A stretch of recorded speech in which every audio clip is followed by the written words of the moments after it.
Un navire transportant des migrants accoste au port de Rastinga, village d'El Hierro. Cette localité des îles espagnoles des Canaries est aux prises avec une vague sans précédent d'arrivée de migrants en provenance d'Afrique. El Hierro se trouve à environ 400 km au large de la côte ouest de l'Afrique. Selon les chiffres officiels, environ 6000 migrants y sont arrivés entre le 1er janvier et le 15 octobre. On n'a pas eu peur de mourir, puisque quand on était dans le bateau, on se parlait, on se rigolait, parce qu'on avait un objectif à atteindre. Un objectif périlleux, tant de nombreux migrants n'ont pas toujours eu cette chance. Afin d'inverser la tendance, l'archipel a mis en place un programme de gestion des flux migratoires. À ce jour, 12 500 personnes ont été empêchées de partir. Nous avons évité de mettre 12 500 personnes en danger. Cela a été fait et représente plus de 40% de tous les départs irréguliers. Il reprend les allures de Lampedusa, la petite île italienne de la Méditerranée qui a longtemps été un point de transit privilégié pour les migrants.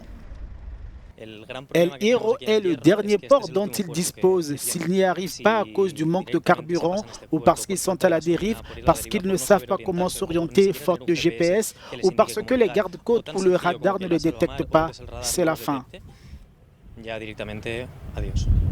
Il y a 2 ans, un bateau de migrants parti de la Mauritanie pour les îles Canaries a fini par dériver jusqu'à l'île de Tobago, dans les Caraïbes.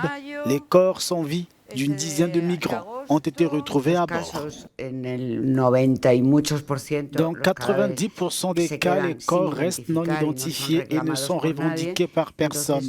Nous informons donc le tribunal que l'autopsie est terminée et procédons à l'enterrement avec les autorités publiques.